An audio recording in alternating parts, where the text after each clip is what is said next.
AP మంత్రి పాదసారథి మాట్లాడుతున్నారు. ఇప్పుడు లైవ్ చూద్దాం. అంటే మేము అధికారంలోకి వచ్చేయచ్చు అని చెప్పేసి కలలు కంటున్నారా అని చెప్పేసి నేను ప్రశ్నిస్తా ఉన్నా. నేను ఇవన్నీ మేము చెప్పినాయే కదా. ఉచిత బస్సులో మేమేమో సూపర్ డీలక్స్లో లేకపోతే అదే బస్సు అండి గరుడ బస్సుల్లోనో లేకపోతే ఓల్వో బస్సులు ఇస్తామని మేము చెప్పలేదే. 5 సర్వీసుల్లో రాష్ట్ర వ్యాప్తంగా నా అక్క చెల్లెళ్ళు, మన పిల్లలు, మన ఆడపిల్లలు అందరూ కూడా ప్రయాణం చేయడానికి అవకాశం ఇచ్చాము. కొన్ని కొండ ప్రాంతాల్లో అని అన్నారు. చెప్పండి ఎటువంటి పరిస్థితులు ఉంటే. ఏజెన్సీ ఏరియాల్లో కొండ ప్రాంతాల్లో ఉచిత బస్సుకి మీరు అవకాశం ఇవ్వలేదని చెప్పారు. ఎస్, ఆహ్వానిస్తాం. ముఖ్యమంత్రి గారు కూడా వెంటనే కొండ ప్రాంతాల్లో కూడా ఉచిత బస్సు సౌకర్యాన్ని ఏర్పాటు చేశారు. దానికి కారణం ఏమిటంటే కొండ ప్రాంతాల్లో కొంత సేఫ్టీ రీజన్స్తో అక్కడ వద్దని ముందు భావించిన తర్వాత ప్రజల కోరిక మేరకు దాన్ని కూడా ఇచ్చారు. సో దీన్ని కూడా విమర్శిస్తున్నారంటే అసలు ఏం కావాలి, మీకు ఏం చేయాలి? ఈ రాష్ట్రం ఏం చేయొద్దని చెప్పేసి మీరు భావిస్తూ ఉన్నారా?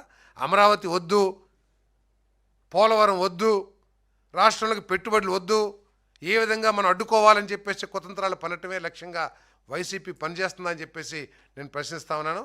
దయచేసి ఈ రాష్ట్రాన్ని విభజన ద్వారా ఈ రాష్ట్రం తీవ్రంగా నష్టపోయిన విషయం వాస్తవం.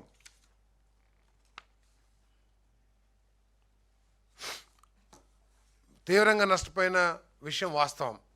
మన దగ్గర వనరులు ఉన్నాయి, హ్యూమన్ రిసోర్సెస్ ఉంది, న్యాచురల్ రిసోర్సెస్ ఉన్నాయి, పెట్టుబడికి కావాల్సిన నైపుణ్యాలు ఉన్నాయి. కాబట్టి అందరం కలిసి ఈ రాష్ట్రాన్ని అభివృద్ధి చేసుకోవాల్సిన అవసరం ఉంది.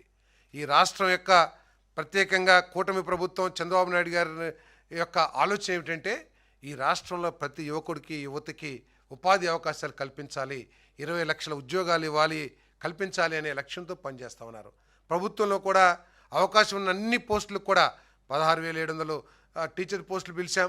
మరొక పోలీస్ డిపార్ట్మెంట్లో కానీ, హెల్త్ డిపార్ట్మెంట్లో కానీ కొన్ని వేల పోస్టుల్ని ఆల్రెడీ మేము భర్తీ చేసే కార్యక్రమం చేస్తూ ఉన్నాం. సో వీటన్నిటిని కూడా ఆలోచించుకోవాలని చెప్పేసి మనం చేస్తాను. మరి అదేవిధంగా ఈ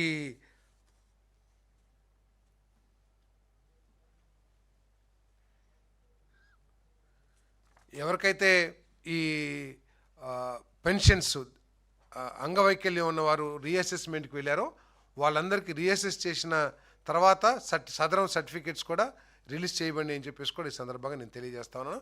ఎక్కడ కూడా అర్హత ఉన్న ఒక్క దివ్యాంగుడికి కానీ, అర్హత ఉన్న ఒక్క వృద్ధులకు కానీ, అర్హత ఉన్న ఒక్క వితంతువుకి కానీ మేము పెన్షన్లు కట్ చేయమనే విషయాన్ని కూడా స్పష్టంగా చెప్తా ఉన్నాం.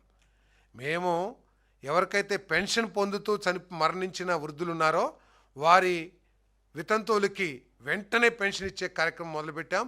దాదాపు 1,09,000 మందికి ఇప్పటికే మేము పెన్షన్లు కూడా ఇచ్చామని చెప్పేసి నేను ఈ సందర్భంగా నేను తెలియజేస్తా ఉన్నాను. నేను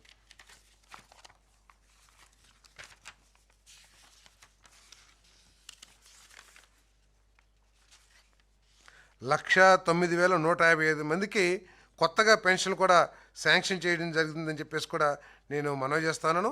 ఎవరికైతే పెన్షన్ కోల్పోయిన వృద్ధులు తాతలు ఉన్నారో వారి వితంతు అవలు ఇబ్బంది పడతారనే ఉద్దేశంతో ఆగస్టు నెల నుంచే చనిపోయిన వారందరి భార్యలకు కూడా పెన్షన్ ఇచ్చే కార్యక్రమం చేస్తామని చెప్పేసి నేను మనవి చేస్తాను. ఏదైనా కూడా మరి అందరు ప్రజలు కూడా ఆలోచించాలి. అర్హత ఉన్న వాళ్ళకి ఇమ్మంటారా, అర్హత లేని వారికి ఇమ్మంటారా, ఒకసారి ఆలోచించాలని చెప్పేసి కూడా మనవి చేస్తాం.